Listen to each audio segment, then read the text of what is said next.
안녕하십니까. 네, 제가 사람을 바꿀 수 있을지 모르겠지만 너무 거창하게 소개를 해주셔서 그냥 한 며칠 동안 여러분들과 또 간증도 나누고 또 말씀으로 좀 이야기를 해보려 합니다. 오늘 저녁에는 마가복음 2장에 있는 말씀 읽도록 하겠습니다. 마가복음 2장 1절부터 제가 읽겠습니다.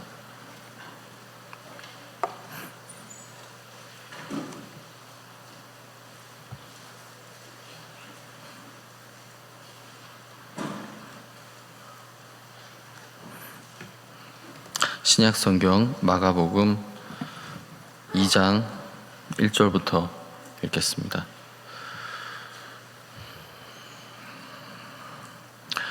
수일 후에 예수께서 다시 가버나움에 들어가시니 집에 계신 소문이 들린지라 많은 사람이 모여서 문 앞에라도 용신할 수 없게 되었는데 예수께서 저희에게 도를 말씀하시더니 사람들이 한 중풍병자를 4사람에게 메워 가지고 예수께로 올세 무리를 인하여 예수께 데려갈 수 없으므로 그 계신 곳에 지붕을 뜯어 구멍을 내고 중풍병자에 누운 상을 달아내리니 예수께서 저희의 믿음을 보시고 중풍병자에게 이르시되 소자야 네 죄사함을 받았느니라 하시니 어떤 서기관들이 거기 앉아서 마음에 의논하기를 이 사람이 어찌 이렇게 말하는가 참남하도다 오직 하나님 한 분 외에는 누가 능히 죄를 사하겠느냐. 저희가 속으로 이렇게 의논하는 줄을 예수께서 곧 중심에 아시고 이르시되 어찌하여 이것을 마음에 의논하느냐. 중풍병자에게 네 죄사함을 받았느니라는 말과 일어나 네 상을 가지고 걸어가라 하는 말이 어느 것이 쉽겠느냐. 그러나 인자가 땅에서 죄를 사하는 권세가 있는 줄을 너희로 알게 하려 하노라 하시고 중풍병자에게 말씀하시되 내가 네게 이르노니 일어나 네 상을 가지고 집으로 가라 하시니 그가 일어나고 상을 가지고 모든 사람 앞에서 나가거늘 저희가 다 놀라 영광을 하나님께 돌리며 가로되 우리가 이런 일을 도무지 보지 못하였다 하더라. 12절까지 읽었습니다.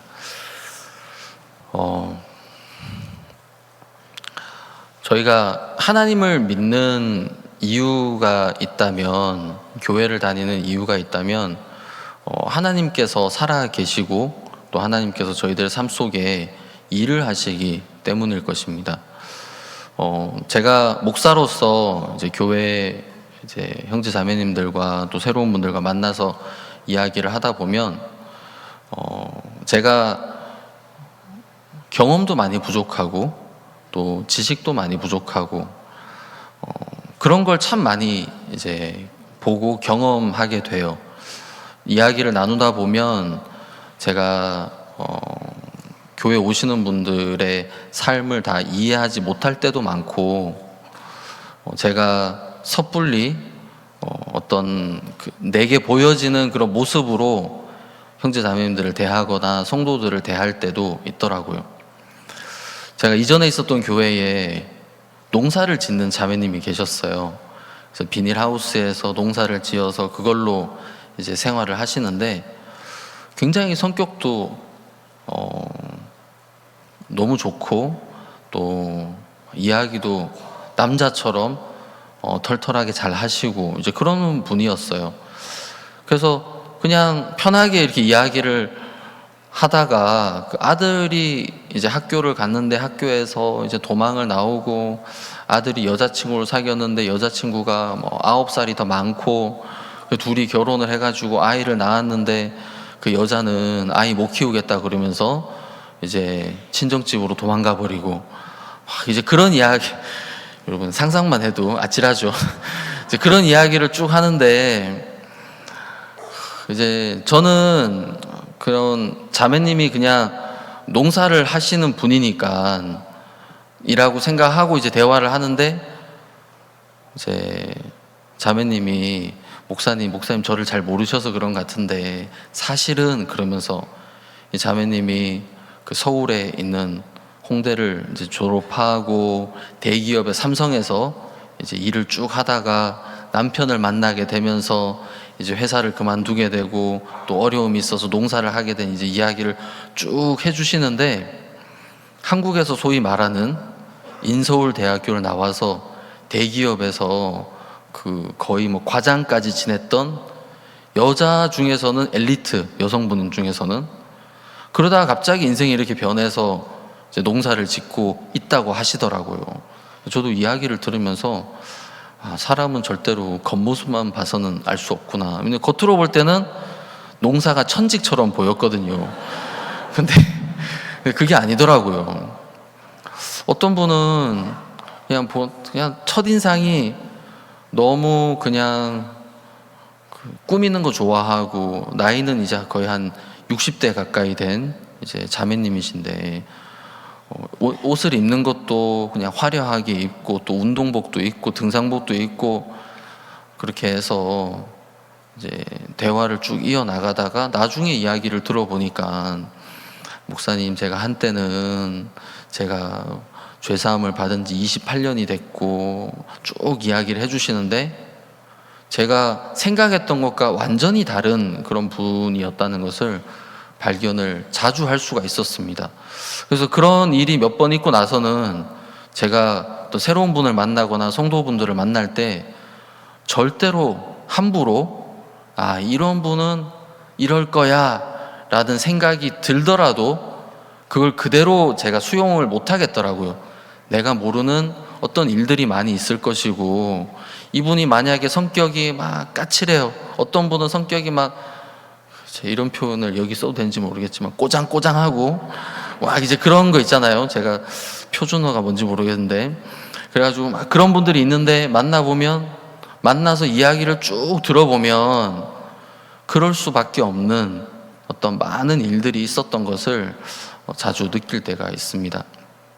제가 여러분들에게 어떤 말씀을 오늘 드리고 싶냐 하면, 여기 마가복음 2장에 한 중풍병자가 있었는데, 이 사람이 예수님에게 나왔어요.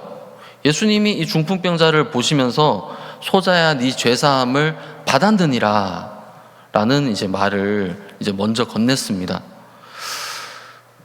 저는 이제 이 성경 보면 저희 어머니 생각이 많이 나는데, 왜냐하면 저희 어머니 이름이 소자거든요. 그래서 어머니는 성경에 정확하게 죄사함을 받았다고 적혀 있습니다. 소자야 네 죄사함을 받았느니라. 성함이 이제 김소자 자자인데, 그래서 또 목사님 이야기하시더라고요. 너희 어머니는 성경에 정확하게 죄사함을 받았다고 이름까지 하나님이 적어 놓으셨다. 얼마나 감사한 일입니까? 중풍병자에게 소자야 네 죄사함을 받았느니라 이야기를 하는데, 그때 옆에 있었던 서기관들이 거기 앉아서 마음에 의논하기를 하면서, 여기 7절에 이 사람이 어찌 이렇게 말하는가 참나마도다. 오직 하나님 한 분 외에는 누가 능히 죄를 사하겠느냐라는 말씀을 하시는 거예요. 이야기를 이제 마음에 생각을 하고 있는 거예요. 저는 이것을 오늘 여러분들과 좀 이야기를 하고 싶습니다. 아마 여기 계신 분들이 둘 중에 대부분이 학교를 다닐 때 진화론에 대해서 배우셨을 거예요. 이제 처음에 빅뱅이라는 게 있어서 지구가 만들어지고, 거기 이제 지구가 이제 물로 덮여 있었는데, 거기에 단세포 생물인 아메바가 점점 진화를 해서 아메바에게 이제 꼬리가 생기고 다리가 생기고, 그러면서 이제 숨을 쉴 수 있는 호흡 기관이 생겨서 물 밖으로 나와가지고 그게 개구리처럼 변하고, 그 개구리처럼 있는데 꼬리가 점점 짧아지고, 그러면서 개구리가 점점 일어서더니 원숭이가 돼서 원숭이가 사람이 됐다. 이제 그게 이제 좀 짧은 버전의 이제 진화론이잖아요. 그 당시만 해도 20년, 30년, 40년 전에만 해도 많은 기독교인들이 진화론이 사실이 아니라는 것을 증명하기 위해서 굉장히 많은 자금을 투자하고 노력을 하고 연구를 했어요. 그렇게 하면서 발견된 게 DNA라는 것이거든요. 여러분 DNA 들어보셨죠? 사람에겐 DNA가 있어서, 이거는 이제 요즘에는 과학 수사라고 해서 피, 머리카락, 침, 이제 여기에 DNA가 있는데, DNA는 모든 사람이 다 다르니까 그 사람이 이 범죄자가 이 사람이다라는 걸 확인하기 위해서 DNA 검사를 해서 비교를 하고, 그게 딱 맞으면 이 사람이 범인이다, 이 사람의 피다, 이제 그렇게 하잖아요. 재밌는 건 여러분, DNA는 태어나서 죽을 때까지 변하지가 않아요. 내가 엄마 뱃속에서 딱 태어나서부터, 그때부터 내 몸 안에 있는 DNA는 내가 죽을 때까지 변하지가 않아요. 그러니까 그걸로 사람을 확인할 수 있는 거잖아요. 그럼 DNA라는 것은 모든 세포 안에 있어서 너는 머리카락이 되고, 너는 눈이 되고, 너는 다리가 되고, 손이 되고, 너는 피부 색깔을 이렇게 결정짓고, 너는 머리카락 색깔을 결정짓고, 이제 이런 것들이 다 이 DNA 안에 다 포함되어 있는데, 만약에 진화론이 사실이라면 이 DNA가 아주 조금씩 변해야 한다는 말이거든요. 근데 DNA라는 건 절대로 바뀌지 않는 거기 때문에 기독교인들, 과학자들이 이 DNA를 발견하고 나서 너무 하나님께 영광을 돌렸어요. 야, 이거면 이 진화론을 물리치고, 사람들은 창조론을 믿지 않고 진화론을 믿으니까 이거면 진화론이 사실이 아니라는 걸 밝혀낸다면 사람들이 창조론을 다 믿겠다, 하나님이 우리를 만드신 걸 믿겠다. 그래서 DNA를 발견하고 정말 많은 기독교인들이 마음에 기뻐하고 즐거워했는데, 여러분, 이제는 진화론을 얘기한 사람은 없습니다. 그렇다고 하나님을 믿는 사람이 더 많아졌느냐? 그렇지 않더라고요. 왜 그렇겠습니까? 분명히 진화론은 틀린 게 맞는데, 그렇다면 하나님이 이 세상을 만드시고 사람을 만드신 게 맞는 건데, 사단이 사람들의 마음을 이끌어 가거든요. 사단이 어떻게 이끌어 가냐 하면 하나님을 믿지 않는 방향으로 이끌어 가고 있더라고요. 여기 서기관들이 있는데 예수님이 소자야 네 죄사함을 받았느니라 하는데, 이 서기관들의 마음은 이미 사단이 이끌어주는 대로 살아가고 있었던 거예요. 그래서 예수님이 소자야 네 죄사함을 받았느니라 하는 그 말씀을 그대로 받아들이면 너무 복되고 큰 은혜를 입을 텐데도 그들의 마음에서는 의심하는 마음들이 일어나는 거죠. 제가 오늘 드리고 싶은 말씀은 요지는 이겁니다. 감히 서기관들이 예수님의 말씀에 왈가불가하고, 감히 인간이 하나님의 아들의 말씀에 토를 달고 의심을 하고 의논을 하더라. 이게 얼마나 어리석은 일이라는 거예요. 저희가 열심히 노력하지만 저희가 할 수 있는 게 뭐가 있습니까? 여기 계시면 자식들 키우지만 자식이 내 마음대로 자랍니까? 자식 하나도 내 마음대로 못 하더라고요. 여러분, 자식에게 쓴 돈이 얼마입니까? 진짜 몇 억을 투자했는데도 이게 내 마음대로 안 되는 거예요.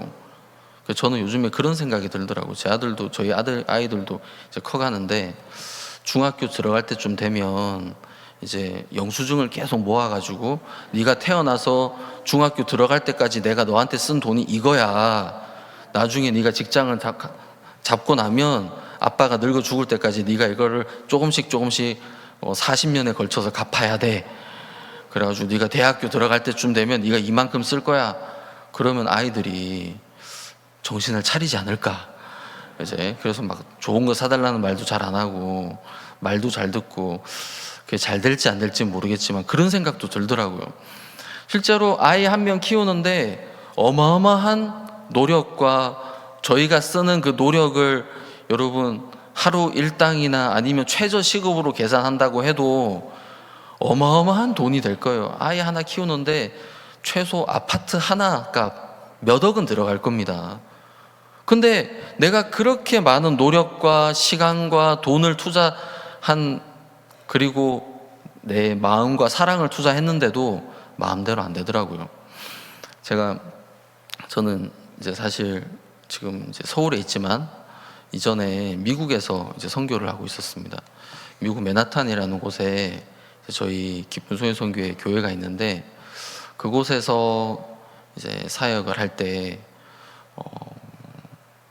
참 좋았어요. 교회도 좋고 형제 자매도 너무 좋고, 교회가 생긴 지는 한 1년 그때 됐었는데, 1년 되고 제가 이제 부임해서 갔는데 한 성도들이 한 40명 정도 나오는, 또 그 성도들이 마음이 너무 순수하고 좋은 이제 그런 교회였어요. 근데 좀 어려웠던 거는 재정적으로 좀 많이 어려웠어요. 월세가 한 달에 거의 한 700만 원 가까이 나왔으니까. 그래가지고 그 월세를 매달 내는 게 너무 힘들었어요. 근데 이전에 목사님은 또 1년 계셨는데, 그때는 미국에 있는 모든 교회가 이제 물질을 모아가지고 돈을 모아서 1년치 월세를 다 내줬어요. 그리고 그 목사님은 딴 데로 가고 제가 갔는데 이제 1년 됐으니까 알아서 해라 그러시더라고요. 그래서 저는 너무 억울한 거예요. 아니, 그 목사님은, 이런 표현 쓰면 안 되지만, 단물 다 빨아먹고 난 이제 어려울 때 와가지고 이게 뭐야. 그래가지고 이제 막 저는 모르겠어요. 제 생각인지 모르겠지만, 나는 왜 이렇게 인생이 어려운 일들이 이렇게 많아, 이제 그런 생각이 들 때가 많아요. 그래가지고 그 교회 가자마자 이제 들리는 이야기가, 이제 지난달부터 월세 지원을 더 이상 안 받게 됐다. 이제 우리가 월세를 내야 된다. 그래서 월세가 얼마입니까? 600 얼마고, 거기다 공과금 합치면 700만 원이 좀 넘어가고. 근데 그 예배당이 이제 평수가 한 33평 정도 되는데, 거기에 사람이 살 수 있는 공간도 없고요. 딱 예배당에 유아보실 하나, 화장실 2개. 근데 거기다가 매달 700만 원을 내야 되는 거예요. 저는 이제 딴 데 살고, 차로 이제 한 80km 떨어진 데 살고, 제가 사는 사택은, 그래가지고 매일 그 80km를 왔다 갔다 하면서, 80km입니다. 그럼 여기서 아마 한 부산 정도 되겠죠. 80km 왔다 갔다 하면서 예배 드리고 모임 가지고 이제 그렇게 하는데, 막 모임하고 그러면 너무 좋은데, 이제 월세를 내야 될 때가 되면 너무 힘든 거예요. 막 이제 어렵게 내고, 그러다가 이제 한 달 밀리고 2달 밀리고, 집주인이 자꾸만 밀리면 너 쫓아내겠다 막 그러면 또 그 이제 철야 기도해야 하고, 한 번은 2달 밀려가지고 집주인이 쫓아내겠다, 이제 강제로 쫓아내겠다 이제 그러는데, 정말 아직까지도 누가 헌금을 했는지 몰라요. 그때 11,000달러, 그러니까 한국 돈으로 하면 한 400~500만 원을 일요일에 누가 헌금을 하고 갔어요. 제가 볼 때는 우리 교회에 그렇게 헌금을 할 분이 없는데, 근데 누가 딱 헌금을 하고, 그래서 그걸로 이제 월세를 다 냈어요. 내고 났는데 그 다음 주가 또 월세를 내야 되는 주더라고요. 그러니까 정말 산 넘어 삼인 거예요. 또 기도하고 또 일하고 교제하고 복음 전하고. 그러다가 이제 미국에 금융 위기가 한번 오게 됐습니다. 그러면서 맨하탄의 많은 회사들이 문을 닫게 되고, 그래서 빈 사무실이 굉장히 많아지고, 저희가 사무실 건물을 빌려서 썼는데, 그러면서 목사님들이랑 의논을 하다가 지금 맨하탄에 빈 사무실이 굉장히 많으니까 이전을 하자. 지금 사무실은 평수는 작지만 돈은 비싼데, 알아보니까 평수가 2배 되는데도 가격이 비슷한 그런 건물들이 상당히 있더라고요. 같은 평수면 가격이 한 3분의 2 정도밖에 안 되고. 그래서 막 찾다가 굉장히 좋은 건물을 발견을 했어요. 크기는 저희들보다 한 배 반 이상 지금 그때 있었던 데보다 크고, 월세는 한 100만 원 더 비싸고. 근데 한 층을 다 쓰는, 건물의 한 층을 다 쓰는데 한 층이 한 70평 정도 되는 거죠. 한 60평 넘는 70평 가까이 되는데, 절반으로 딱 나눠져 가지고 절반은 빈 공간이고 다른 절반은 사무실이 5개로 나눠져 있는 거예요. 딱 와서 보더니, 야, 여기는 예배당, 여기는 사택. 야, 이거 우리가 공사할 필요도 없네. 하나님 우리에게 주신 건물이네. 그래가지고 보시는 목사님들마다, 야, 이거 하나님이 주신 거다. 너무 좋았어요. 그래가지고 이걸 얻으려고 이제 기도하면서 준비하는데, 이제 문제가 하나 있었던 게, 저희가 들어갔던 건물이 이제 3년을 계약하고 들어갔어요. 근데 이제 거기 건물을 관리하는 회사 측에서 이제 계약서를 보여주면서 하는 얘기가, 계약서에는 3년을 이제 계약을 하고 만약에 3년이 안 되고 이제 나가는 경우가 있다면 남은 월수만큼의 월세를 내고 나가야 된다. 여러분 그게 말이 됩니까? 살지도 않았는데 그럼 3년을 다 채우라는 말이잖아요. 저희는 그때까지 2년을 살았어요. 그러니까 1년치 월세를 다 내고 나가라는 거예요. 그래가지고 저희가 따졌죠. 이건 말도 안 된다. 어떻게 그렇게 할 수 있느냐. 지금 우리 너무 어렵다. 그랬더니 그러면 보증금은 못 돌려줬다. 보증금이 2달 반 월세였거든요. 한 달 월세가 700만 원이니까 거의 2천만 원 정도의 보증금을 못 받는 거죠. 근데 그게 없으면 새로운 건물에도 못 들어가니까 저희는 보증금도 받아야 되는 거예요. 그래가지고 막 달라고 하는데 그쪽에서는 안 된다. 계속 달라 그러니까 그러면 계약서대로 할래? 남은 월세 다 내고 나갈래? 아 그건 아니고 그러면 보증금 그냥 두고 그대로 나가라. 그러면 우리가 깔끔하게 정리하겠다. 그렇게도 할 수 없고 그러면서 시간이 이제 점점 이제 지나가게 됐어요. 그러다가 아무리 얘기해도 듣지를 않더라고요. 그래서 목사님들 한 4명이 같이 찾아갔어요. 이제 미국은 그 집주인이 한 명이 아니라 여러 명의 집주인이 그 건물을 관리하는 회사에다 투자를 해요. 그러면 그 투자 회사가 이제 건물을 여러 개를 같이 관리를 해줘요. 그 회사 대표한테 찾아가서 목사님들 4명이서 가서 1시간 반 동안 진짜 빌었어요. 제발 도와달라. 우리 너무 어렵다. 지금 뉴올리언스에 허리케인이 와가지고 거기 가서 전도해야 되는데 돈이 없고 뉴올리언스랑 뉴욕이랑 무슨 상관이 있겠어요. 그래서 막 진짜 상관없는 얘기 있는 얘기 다 끌어 모아가지고 우리가 너무 어려우니까 도와달라고 1시간 반을 목사 4명이 가서 이제 부탁을 하니까 그 사람이 지긋지긋하다는 거예요. 그러면서 비서한테 이 사람들 빨리 돈 돌려주고 끝내버려. 그리고 나가버리더라고요. 그래서 야 받았다. 우린 좋아서 다시 돌아와서 목사님 받았습니다. 보증금 다시 받게 됐습니다. 야 잘됐다. 그럼 이제 빨리 가서 계약하자. 그래서 계약하려고 저희 자매님이 부동산을 하고 계셨거든요. 그래서 자매님한테 자매님 우리 거기 계약할 수 있습니다. 아 목사님 너무 잘 됐습니다. 제가 건물주한테 연락을 하겠습니다 하고 연락을 했는데 자매님 다시 연락이 왔어요. 목사님 그 우리가 빌리려고 했던 그 건물의 그 층의 절반을 다른 사람이 이미 계약을 했습니다. 언제요? 2주 전에 했답니다. 아니 어떻게 그런 일이 우리가 빌려야 되는데. 그래서 가보니까 진짜 누가 벌써 들어와 있는 거예요. 그래서 이거 어떻게 하지 하다가 저희 교회에 여러분 훌리오 형제님이라고 들어보셨죠? 그 마약 하다가 구원받아서 이제 마약 끊은 형제님인데 그 형제님이 키가 한 190 정도 돼요. 몸무게는 거의 200kg 좀 안 돼요.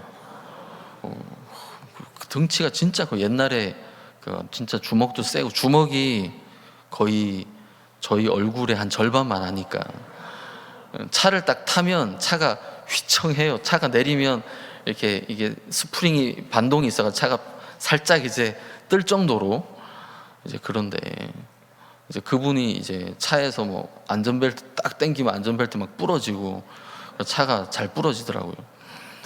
그런 분 한 명, 그 아들도 등치가 비슷해요. 그리고 저희 교회에 농구 고등학교 코치하는 형제님이 있는데 그 형제님도 키가 한 190 돼요. 그래서 그 세 분이랑 장로님이 또 있는데 그 이제 장로님도 키가 180이 넘고 이제 헬스를 해가지고 몸이 되게 좋아요. 그 네 사람을 제 뒤에 데리고 이제 그 사람 나가라고 이제 찾아갔어요. 가서 제가 이거 하나님이 우리한테 주신 거다. 너 나가야 된다.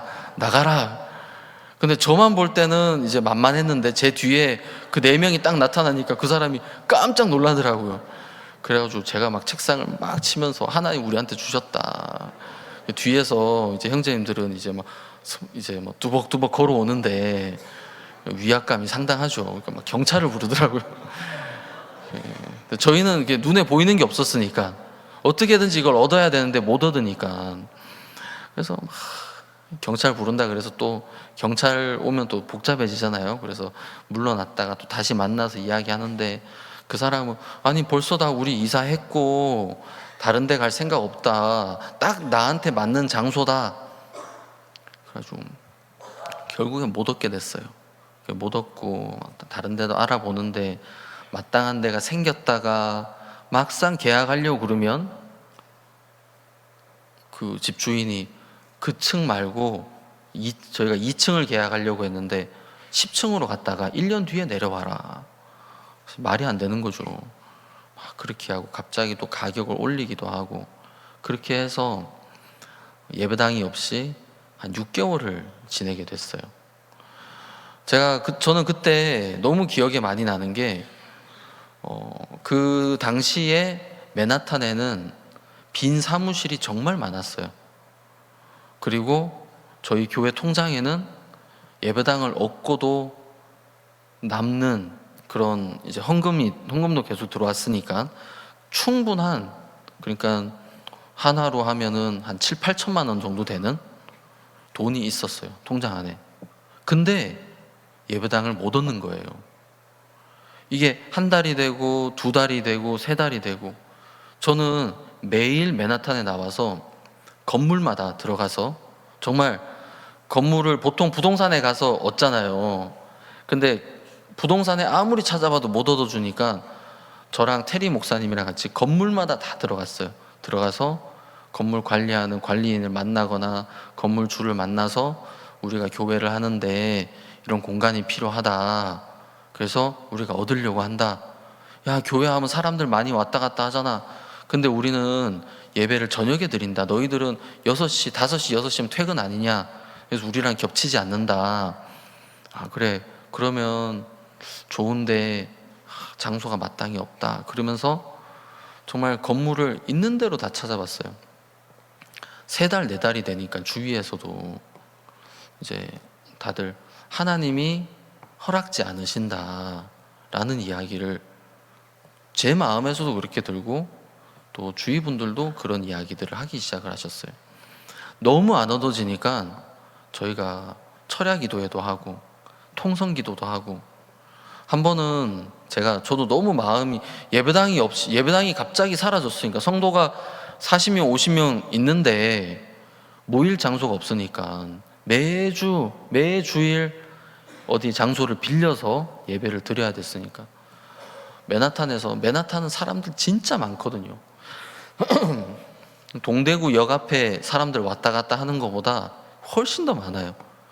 근데 너무 마음이 답답하니까 어느 건물 앞에 서서 제가 통성 기도를 했다니까요. 막 울면서 눈물 막 흘리면서, 하나님, 거의 미친 사람처럼, 여러분 약간 미친 사람들이 이렇게 막 기도하고 울고 그런 사람도 있잖아요. 그런 것처럼 너무 답답하니까, 하나님, 내 하나님 아들인데 왜 교회에 예배 드릴 장소를 안 주십니까? 하나님, 저희 사랑하지 않으십니까? 왜 안 주십니까? 하면서 막 이제 하는데 그래도 안 되더라고요. 제 마음에 굉장히 의문도 많았고, 그때 제가 알게 된 게, 하나님이 주지 않으시면 내가 얻을 수 없다라는 마음이 조금 생기더라고요. 전에는 내가 열심히 가서 찾으면 되겠지? 내가 열심히 하면 되겠지? 내가 성실하게 하면 되겠지? 내가 순수한 마음으로 하면 되겠지? 이제 그런 마음이 제 신앙에 많이 있었는데, 그때 처음으로 하나님이 허락하지 않으시니까 안 되는구나 라는 마음이 처음으로 조금 들었어요. 그러다가 저는 이제 다른 곳으로 이제 파송을 받게 되고, 새로운 목사님이 오셨어요. 그 목사님이 이제 교회로 부임해 오고 한 2주가 지났는데 건물을 계약을 하더라고요. 그리고 건물 공사를 해서 한 달 뒤에 거기서 예배를 드리는 거예요. 저는 그때만 해도 미국에 산 지 한 15년 정도 됐었고, 그 목사님은 미국에 온 지 이제 한 3년에서 4년?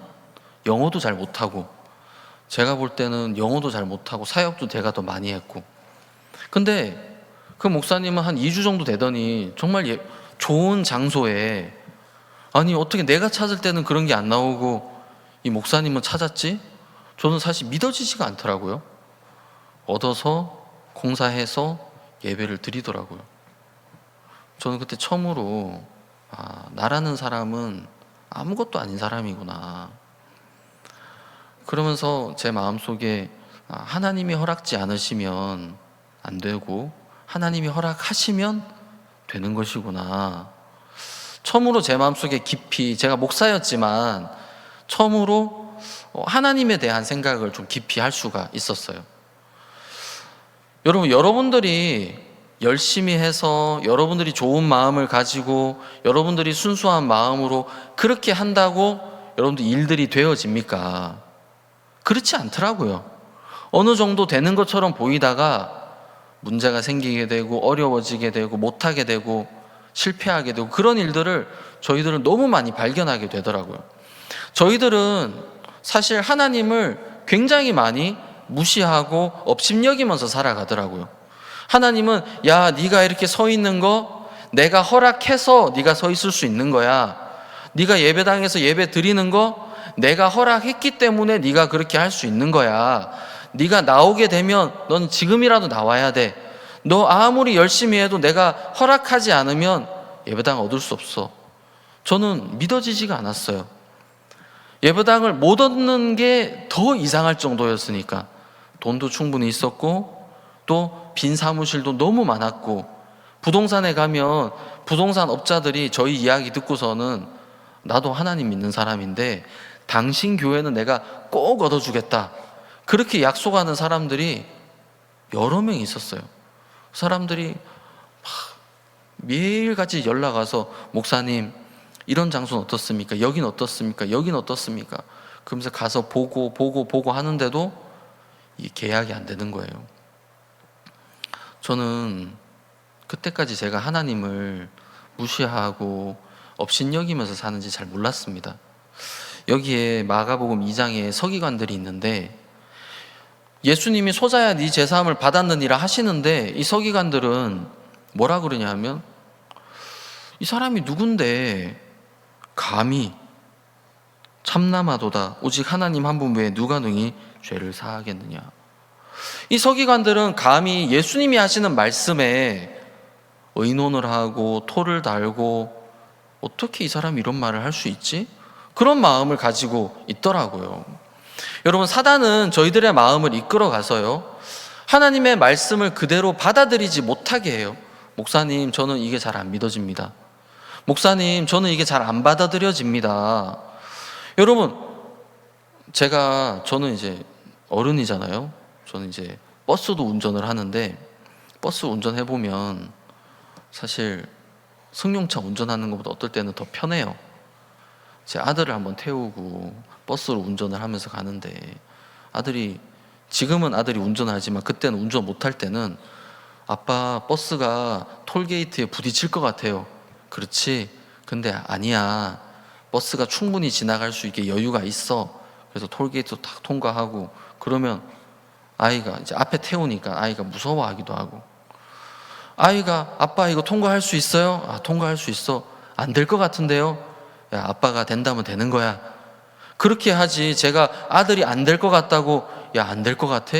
그럼 어떡하지? 걱정하겠습니까? 걱정하지 않는단 말이에요. 왜냐하면 아들은 모르니까.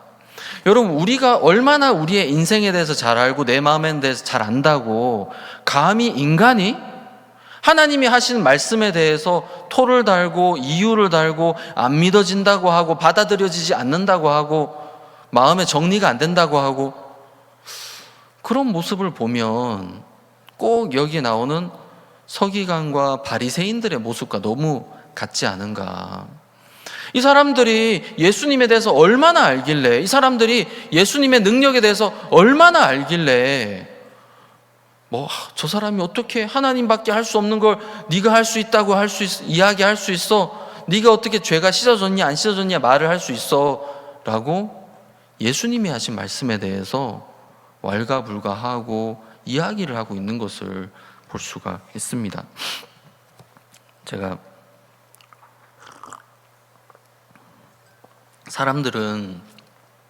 많은 사람들은 자기 주관에 맞는, 자기 마음에 맞는 것을 받아들이잖아요. 근데 실제로 여러분, 저희들이 아는 게 얼마나 있습니까? 안다고 하지만 아는 게 정말 없더라고요. 저도 처음에 말씀드렸지만 제가 목사니까 사람을 얼마나 많이 만나겠습니까? 매일 만나서 이야기하고 이야기 듣고 또 이끌어주고 교제하고 또 위로도 해주고 또 축하도 해주고 또 인도도 해주고, 뭐 집을 사는 거, 뭐 차를 사는 거, 학교를 선택하는 거, 결혼을 하는 거, 아이가 아플 때 뭐 진짜 대소사 모든 일에 관해서 같이 이야기하고 이끌어주고 하는데도, 그런데도 사람을 만나보면 제가 그분을 다 알 수가 없더라고요. 아직도 그렇더라고요. 그 정도의 저희가 알 수 없는 게 저희들의 현실이잖아요.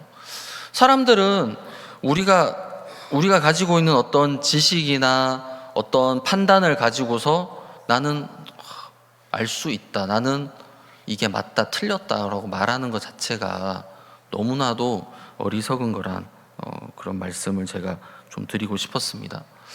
그래서 제가 오늘 이제 드리고 싶은 말씀의 어떤 전체를 정리해 보면, 감히 하나님을 판단하고 있구나. 인간이 감히 어떻게 하나님을 판단할 수 있는가. 저희들은 하나님이 하시는 일을 막을 수도 없고, 태풍이 부는 것도 이번 여름에 굉장히 더웠잖아요. 더위를 없앨 수도 없고, 추우면 추운 것을 없앨 수도 없고, 비가 오는 것을 어떻게 할 수가 없고, 바람이 부는 걸 어떻게 하지 못하고, 허리케인을 막지 못하고. 제가 미국의 마이애미에 전도를 한번 갔었는데, 마이애미라는 도시에는 허리케인이 굉장히 자주 와요. 그래서 모든 집의 창문에다가 그 철판으로 가릴 수 있게 가림막을 만들어 놨어요. 그래서 오늘 저녁에 허리케인이 온다 그러면 창문을 철판으로 다 막아버려요.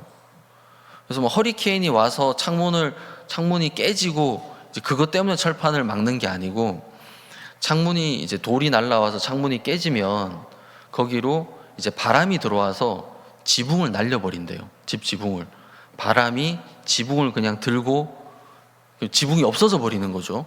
심하면 집도 같이 날아가 버리고. 그러니까 이제 그 깨지는 걸 막기 위해서 철판을 이제 대는 거예요. 보니까 와, 이렇게도 될 수 있구나. 어떤 데 가면 어떤 도시는 이제 미네아폴리스라는 도시에 가면 눈이 정말 많이 와요. 그 도시는. 그래서 이제 도시에 가면, 도시가 도심지에 가면 건물이 많이 있잖아요. 건물이 다 2층으로 해서 이제 건물마다 다 연결이 돼 있어요. 그래서 사람들이 지하 주차장에 주차를 하고 2층에 올라가면 다른 건물로 다 갈 수 있어요. 눈이 오면은 잘 못 다니니까 건물마다 다 연결되게. 뉴올리언스라는 도시를 가보면 거기도 해일이 많이 와요. 거기가 해수면보다 도시가 좀 낮거든요. 그래서 막 물이 범람하니까 모든 사무실은 2층부터 시작을 해요. 1층은 물에 잠겨라 하고 다 비워두고 있어요. 그냥 물에 잠기는 게 1층은 다 물에 잠기니까 다 비워두고 2층에 로비가 있고 2층에 사무실이 있고 2층부터 시작. 사람들이 건물도 짓고 차도 만들고 인공위성도 쏘아 올리고 하지만 하나님이 하시는 일 중에 어느 하나도 막을 수 없는 게 사람이더라고요. 하나님이 하시는 것 중에 늙는 것도 막지 못하고, 우리가 뭐 세월도 막지 못하고 시간도 막지 못하는데, 근데 참 신기한 거는 사람들 마음속에 하나님이 하시는 말씀에 대해서 우리는 자주 판단하고 그것에 대해서 의논하고, 정말 그럴까 의심하고, 목사님 전 이게 잘 안 믿어져요. 안 믿어진다는 것은 인간이 감히 하나님에 대해서 판단하고 있다는 말이 아니겠습니까? 혹시 여러분들은 그렇지 않습니까? 여러분들이 얼마나 대단한 사람이길래, 여러분들이 얼마나 능력이 뛰어나길래 여러분들은 감히 하나님의 말씀을 판단하고 있지는 않습니까? 저는 맨하탄에서 그런 경험을 하기 전까지 저는 제가 열심히 하면 된다고 생각했어요. 근데 그 경험을 하고 난 다음부터는 하나님이 허락하셔야 되는 것이구나. 하나님이 안 되게 하시면 이게 할 수 없는 것이구나. 하나님이 말씀하시면 나보다 훨씬 더 부족한 사람이, 제가 제 후임으로 갔던 그 목사님은 저보다 젊고 경험도 적고 미국에 대한 이해도도 적고 또 영어도 잘 못하는데, 근데 2주 만에 건물을 얻는 걸 봤어요. 하나님이 보여주시니까 나타나고, 하나님이 얻게 하시니까 얻고, 나는 정말 눈물 흘리면서 기도하고, 나는 온 마음으로 찾아다니고 열심히 성실하게 그렇게 해도 안 되던 게 그 목사님이 가니까 되면서, 하나님이 되게 하시는 것, 하나님이 안 되게 하시는 이런 것이 있구나. 저는 그전에까지는 그냥 신앙생활이라는 건 그냥 열심히 하는 것으로만 생각을 했어요. 저희들이 교회에서 죄사함에 대한 이야기를 하는데, 어떤 분들은 죄사함에 대해서 예수님께서 우리의 죄가 십자가에서 씻어졌습니다, 예수님이 우리의 모든 죄를 가지고 십자가에서 돌아가셨습니다, 그 말씀을 해드려도 안 믿어진다는 이야기를 하시더라고요. 여러분 혹시 일사부재리의 원칙이라는 이야기 들어보셨습니까? 네, 일사부재리라는 것은 어떤 사람이 범죄를 했는데 그 범죄에 대해서 한번 판결을 받고 나면 다시 똑같은 그 사람이 한 행위를 가지고 재판에 세울 수 없는 게 일사부재리의 원칙이거든요. 한번 판결을 받고 나면 그걸로 끝이 나는 것이거든요. 여러분, 이거는 지구상에 있는 이제 대부분의 국가에서 적용되는 법이고, 이제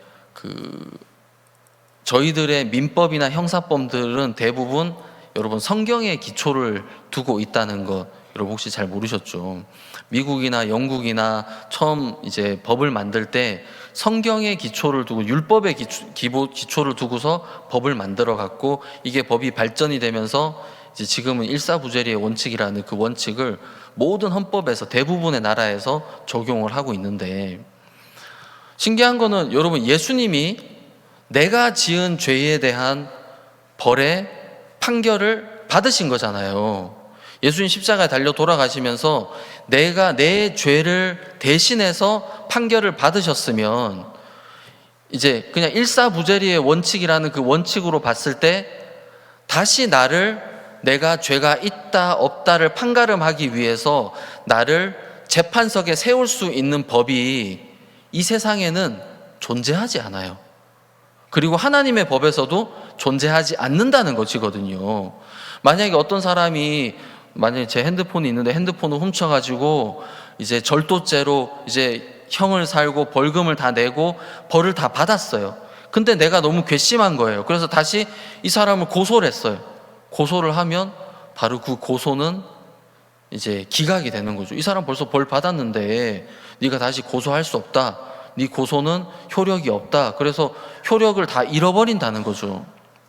내가 죄를 지었는데 누가 대신해서 내 죄를 대신해서 형을 살거나 거기에 대한 벌금을 내거나 죄에 대한 대가를 다 치렀다면, 내가 지은 죄에 대해서 다시 나를 판사 앞에 세워서 죄를 물을 수 있는 법은 사실 존재하지 않아요. 예수님께서 내 죄에 대해서 대가를 받으셨다고 하면 어느 누구도 나를 다시 하나님 앞에 재판장 앞에 세워서 이 사람이 죄가 있느냐 없느냐 판가름하도록 세울 수 있는 법은 존재하지 않는 것인데, 여기서 중요한 게 있는데, 예수님이 나의 어느 정도의 죄에 대한 대가를 치르셨다는 거죠. 성경에 보면 예수님께서 세상 죄를 지고 십자가에 돌아가셨다, 우리의 모든 죄를, 영원한 속죄를 이루셨다, 그렇게 이야기하더라고요. 그러니까 정확히 얘기하면 예수님이 내가 태어나서 죽을 때까지 모든 죄에, 내가 지었던 죄 또 지을 죄에 대한 모든 그 죄에 대한 대가를 예수님이 치렀기 때문에 세상에 그 어느 누구도 야 박영주 너 이렇게 잘못했잖아, 너 이래 죄에 대한 벌을 받아야 돼, 너 이리 와, 너 판사 앞에 세울 거야, 너 벌 받게 할 거야, 하나님 앞에 나를 더 이상 세울 수 있는 법이 없다는 건데, 근데 많은 사람들은 그것을 잘 몰라서, 그것을 믿지 않아서 목사님 내가 죄를 지었는데, 내가 이런 잘못을 했는데 근데 내가 죄가 없습니까? 내가 죄가 씻어진 게 맞습니까? 그런 생각을 가지고 있을 때가 참 많은 거예요. 다른 말로 하면 예수님은 소자야 네 죄사함을 받았느니라, 예수님은 그 중풍병자의 모든 죄에 대한 대가를 다 치르셨는데 더 이상 그 중풍병자를 재판장에 세울 수 있는 법이 존재하지 않고 세울 수 있는 사람이 없는데, 이 서기관들은 이 사람이 누군데 하면서 예수님이 감히 인간들이 예수님이 하는 말씀에 대해서 왈가불가하고 있다는 거죠. 저는 이렇게 마가복음 2장 읽으면서 그런 생각이 참 많이 들었습니다. 왜 우리는 이렇게 교만해져서 하나님이 하시는 말씀에 토를 자꾸만 달지? 내가 뭐라고, 우리가 할 수 있는 게 뭐가 있다고. 여러분 작심삼일이라는 말도 쓰잖아요.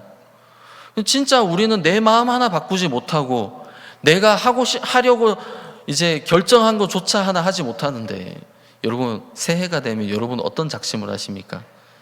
성경을 한번 읽어야지, 올해는 다이어트를 꼭 성공해야지, 이제 저도 새해가 될 때마다 올해는 살을 5kg를 빼야지, 그게 지난 30년간의 그 작심이었지만 한 번도 성공한 적이 없더라고요.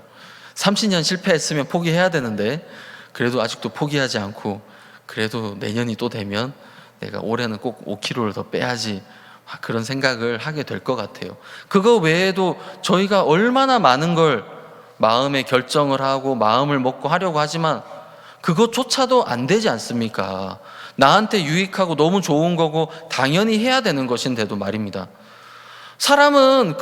우리는 그런 사람인데 어떻게 내가 하나님에 대해서, 하나님의 말씀에 대해서 왈가불가 하느냐는 거죠. 사람이 너무 교만해서 사람이 감히 하나님의 말씀에 토를 달고 판단을 하고 있는 것은 진짜 잘못된 악한 마음이 아니겠습니까? 제가 성경 하나 읽고 싶습니다. 시편 75편에 있는 말씀인데요,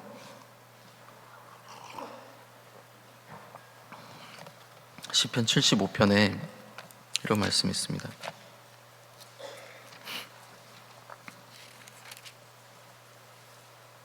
(75편) 6절부터 제가 보겠습니다. 대저 높이는 일이 동에서나 서에서나 말미암지 아니하며 남에서도 말미암지 아니하고 오직 재판장이신 하나님이 이를 낮추시고 저를 높이시느니라. 여기에 보면 나를 높이고 낮추는 것은 동에서 오는 이유도 아니고 서에서 오는 사람 때문도 아니고 북이나 남에서 오는 어떤 그런 조건들 때문이 아니라 재판장이신 하나님이 나를 높이시고 하나님이 나를 낮추시는 것이다. 여러분 인생이 어렵고 신앙생활이 어려워지는 이유가 있다면 내가 높고 낮은 것을 정하려고 하고 내가 나를 높이려고 하고 나를 낮추려고 하고 내가 어떤 조건 때문에 내가 이렇게 됐어, 내가 무엇 때문에 이렇게 된 것이야, 내가 스스로 나를 높이려고 하고 낮추려고 하고 내가 어떤 조건 때문이라고 생각한 그것 때문에 인생이 어렵고 신앙이 어려워지는 것이더라고요.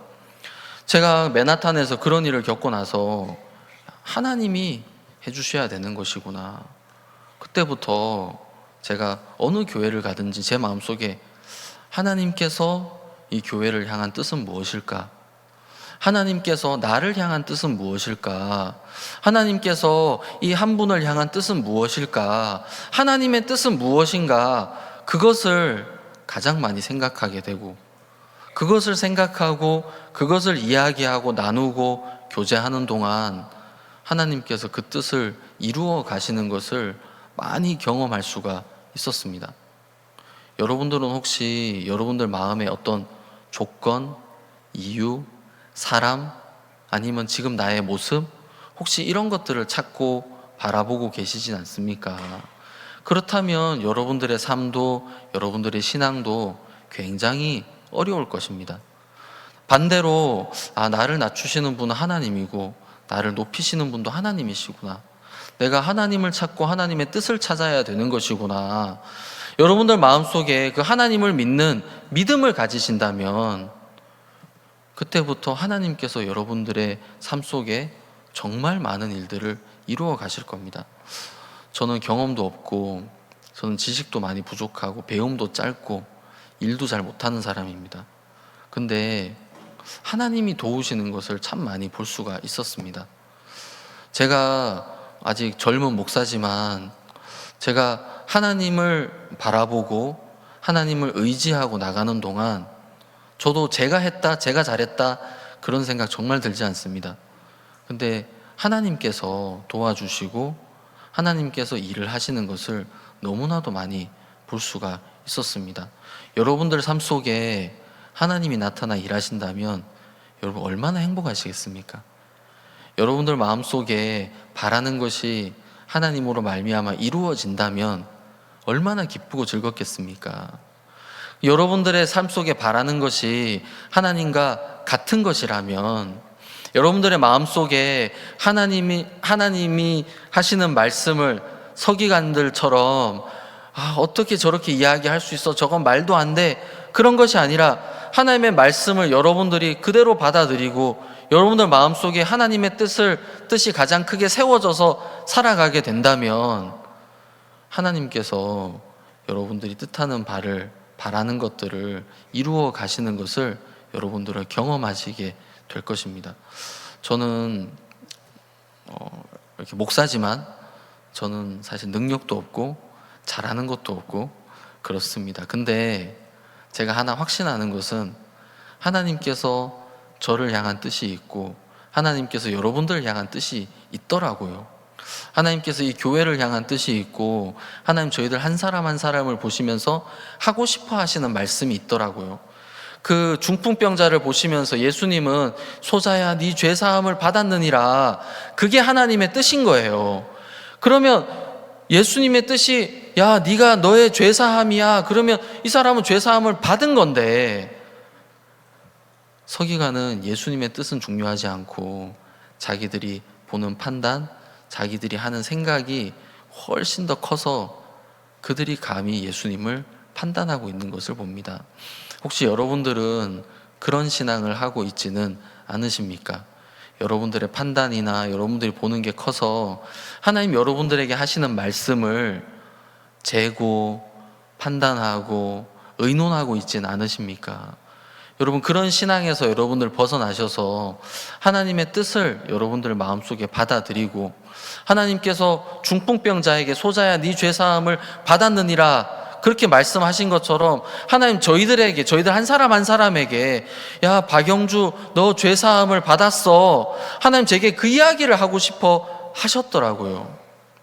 그걸 받아들이고 한 걸음씩 나아가는 동안 하나님께서 제 삶 속에 정말 많은 일들을 이루어 가시는 것을 볼 수가 있었습니다.